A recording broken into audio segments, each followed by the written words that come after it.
In the name of Allah, today our topic is test of divisibility.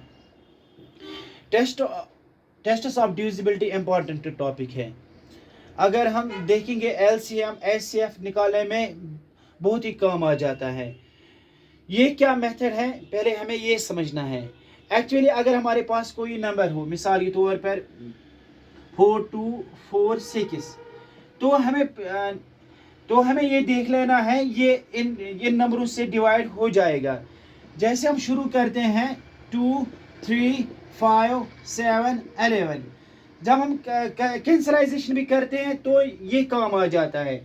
जब हमें कैंसलाइजेशन तो दो नंबर्स होते हैं, तो हमें बाद में देख लेना है ये किस टेबल में आ जाए. अगर हमें ये रूल पता हो तो हमें ये आसान हो जाएगा इसको करने में. फिर भी ये रूल क्या कहता है, ये नंबर है इनके टेबलों में, तो इसके लिए हमारे पास कुछ रूल्स हैं. अगर वो बातें हमें पता हो, वो रूल्स पता हो, तो हम ये आराम से कर सकते हैं. एलसीएम निकाल सकते हैं, एचसीएफ निकाल सकते हैं. तो जैसे 0 और 1 जो है, 0 के टेबल में कुछ नहीं होता है, तो और 1 के टेबल में हर कुछ आ जाता है. तो 1 हर किसी का डिविजिबल है. ये आसान है, ये हर किसी को याद रहेगा. 1 के टेबल में हर कुछ आ जाता है. तो शुरू करेंगे हम 2 से. 2 तो आसान है, सबों ने पढ़ा है. हमें क्या कर लेना है, इस रूल के तहत हमें यूनिट प्लेस पे जाना है. यूनिट प्लेस पे जाने के बाद हमें देख लेना है यहाँ पर कौन सा नंबर है. अगर यहाँ पर 0 हो, 2 हो, 4 हो, 6 हो, 8 हो, अगर ये नंबर्स आ जाए यूनिट प्लेस पे, तो ये नंबर जो है ये 2 से डिविजिबल हो जाएगा. अगर 1 3 5 7 9 आ जाए तो वो नंबर नहीं हो जाएगा. देखो, अगर ये बातें याद हो तो हमारे पास एक नंबर है 4 2 7 6 5 1. अब हम प्राइम फैक्टराइजेशन कर रहे हैं, तो टीचर कहता है यहाँ पर 2 आ जाएगा. तो हमें क्या करना है, हमें लास्ट पे जाना है. अगर यहाँ पर 0 2 4 6 8 है तो हो जाएगा, अगर नहीं तो नहीं हो जाएगा. तो यहाँ पर 1 है तो नहीं आ जाएगा. तो इतना देखो, वरना हमें क्या करना है, हमें डिवाइड करना है. डिवाइड करने के बाद हमें देख लेना है. तो डिवाइड करने के बाद जब हम देखेंगे, वहां से हमारा फिर से रिमाइंडर 1 आ जाएगा, वहां पर या कुछ 1 ही आ जाएगा. तो ये नंबर 2 से नहीं हो जाएगा. तो इसीलिए इंपॉर्टेंट कितना है कि हमें एक ही नजर में हम देख लेते हैं कि यूनिट प्लेस पे कौन सा नंबर है. यानी कि डिविजिबिलिटी अब आपको समझ में आ गया होगा. डिविजिबिलिटी रूल क्या कहता है, यानी कि ये नंबर इनके टेबलों में है. अगर आप ये बात याद रखोगे, या दूसरी बात ये है, इनसे अगर हम डिवाइड करेंगे तो हमारा रिमाइंडर 0 आना चाहिए. तो ये होता है टेस्ट ऑफ डिविजिबिलिटी. तो रूट 2 का रूल भी आपने सुना है कि यूनिट प्लेस पे 0 2 4 6 8 आना चाहिए. अगर ये आ जाएगा तो 2 से हो जाएगा. अगर ये नहीं आ जाएंगे, यानी कि 1 3 5 7 9 आ जाए, तो ये नहीं हो जाएगा. तो इसके बाद हमारा 3 का रूल है. जैसे हमारे 3 नंबर है कोई 2 4 7 5, तो हमें क्या करना है, हमें इन नंबरों को ऐड करना है. 2 4 + 7 + 5 7 5 दैट्स इक्वल टू 12 12 4 16 6 2 into 18. तो ये 18 निकला. यानी कि पहले हमें क्या करना है, इन नंबरों को ऐड करना है. ऐड करने के बाद जो हमारा रिजल्ट आ जाए उसको देख लेना है. हमारा 18 आया. अब ये देख लेना है कि ये 3 के टेबल में है. अगर ये नंबर 3 के टेबल में है तो ये 3 से हो जाएगा. अगर ये नंबर 3 के टेबल में नहीं है तो नहीं हो जाएगा. You know betterly 3 is stable. तो 18 है, 3 6s are 18, तो ये नंबर हो जाएगा. इसी तरीके से मैं और एक एग्जांपल दूंगा. जैसे हमारे पास है 2 4 1. अगर हम इसको ऐड करेंगे 2 4 + 1 4 2 6 7, तो 7 नहीं है. देखो, अगर हमारे पास बड़ा नंबर है 3 2 4 2 1, अगर हमें एग्जाम में आ जाए तो ये नंबर 3 से हो जाएगा.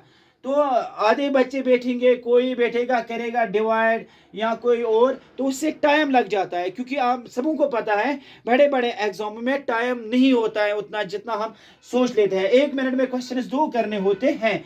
तो इसीलिए हमें रूल्स अच्छी तरह आने चाहिए. तो हमें क्या करना है, एग्जाम में हमें इसको ऐड करना है. 3 + 2 + 2 + 4 + 1 + 3. 3 2 5, 5 2 7, 7 4 11, 11 1 12, 12 3 15। तो 15 आया तो ये नंबर 3 से हो जाएगा। 3 का रूल क्या है, हमारे पास जो नंबर है उनको हमें ऐड करना है, ऐड करने के बाद उन डिजिटों को, तो अगर वो 3 के टेबल में आ गए तो 3 से हो जाएगा, अगर नहीं आए तो नहीं हो जाएगा। तो ये 3 का रूल था। अब इसके बाद 4 का रूल है। 4 का रूल क्या है, तो 4 का रूल ये है कि हमें लास्ट 2 डिजिट्स 2 4 7 6 2 8, अगर हमारे लास्ट 2 डिजिट्स 4 के टेबल में आ जाए या 4 से डिवाइड हो जाए तो ये नंबर 4 से डिविजिबल हो जाएगा। तो 28 4 के टेबल में है, 4 7 आर 28, तो ये हो जाएगा। अगर लास्ट में बहुत सारे, जब मैं क्लासों में पढ़ाता हूँ तो बहुत सारे बच्चों के पास बोलते हैं सर 28 हमें पता है, 32 पता है, मगर अगर लास्ट पे हमें 0 0 भी आ जाए वो नंबर भी 4 से हो जाएगा, और अगर हमारे लास्ट में 08 भी आ जाए वो नंबर भी हो जाएगा। हाँ, 2 4 7 0 4 ये भी हो जाएगा। 0 0 0 4 0 8 ये तीनों नंबर्स अगर हमारे किसी नंबर में लास्ट पे हो वो नंबर भी 4 से हो जाएगा। थोड़ा सा बच्चों में प्रॉब्लम हो जाती है किसी को करने में, तो मैं डिवाइड भी सिखाऊंगा इस चैनल के जरिए। तो आज हम जो सीख रहे हैं डिविजिबिलिटी, पहले इस पे ध्यान दो।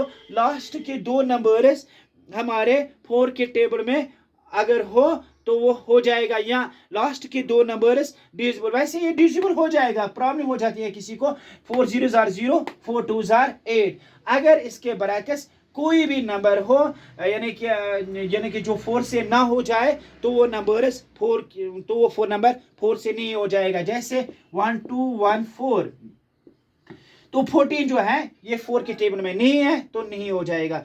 कितना भी बड़ा यहां से हो कोई फर्क नहीं पड़ता है, बस लास्ट के 2 नंबर्स होने चाहिए। तो इसके बाद है 5 का रूल, यानी कि डिविजिबिलिटी टेस्ट बाय 5। तो 5 का एक रूल क्या है, हमें 5 का टेबल जैसे हम देखते हैं, 5 0 0, 5 1 5, 5 2 10, 5 3 15, 5 4 20। तो ये हमारे जो नंबर्स आ रहे हैं ये आया 0 5 10 15 20, तो ये नंबर्स हैं 5 के टेबल में।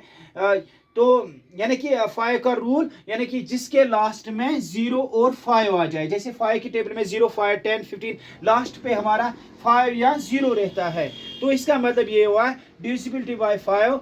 तो इसका मतलब ये हुआ कि जो नंबर 5 जिसके आखिर में 0 और 5 हो वो नंबर्स 5 से हो जाते हैं। अगर 1 2 1 7 5 3 इसके लास्ट में 3 है तो ये 5 से नहीं हो जाएगा। 1 2 9 7 6 0 ये हो जाएगा। तो डिविजिबिलिटी बाय 5 आसान है जिसके नंबर आखिर में 0 और 5 आ जाए। तो इसी के साथ हम 6 का भी सीखेंगे। 6 का रूल क्या है, ऐसे नंबर्स, यानी कि 6 का रूल ये है, अगर हमारे पास कोई नंबर हो तो इसके यानी कि वो नंबर 2 से भी हो जाए, यानी कि वो टेस्ट डिविजिबिलिटी बाय 2 भी हो जाए, डिविजिबिलिटी बाय 3 भी हो जाए। दोनों नंबरों को जब दोनों नंबर से हो जाए तब जाकर वो 6 से भी हो जाता है। जैसे हम 6 का टेबल भी देखेंगे, 6 1 6, 6 2 में भी है 3 में भी है, इसी की वजह से 6 का मल्टीप्लाई भी में भी आ रहा है। 6 2 12, 12 2 में भी है 3 में भी है। तो अगर हमारा बड़ा नंबर है, देखो 6 12 18, ये तो हम डायरेक्ट भी कर सकते हैं। अगर हमारे पास बड़ा नंबर है तो हमें क्या करना है, 2 से हो जाएगा तो चांस है 6 में आने के। तो इसके बाद अगर हमें ये 3 से भी आ गया, 3 के टेबल में भी आ गया तो ये 3 से भी हो जाएगा।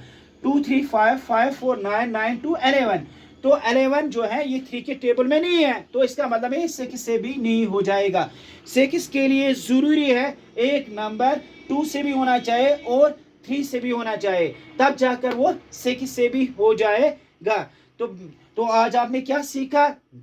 6 के लिए मैं और एक एग्जांपल दूंगा। जैसे हमारे पास 4 2 4 2 है, तो ये पहले 2 से होगा, फिर बाद में हम देखेंगे 4 + 2 + 4 + 2, 4 2 6, 6 4 10, 10 2 12, ये 3 से भी हो जाएगा, तो इसका मतलब है ये 6 से भी हो जाएगा।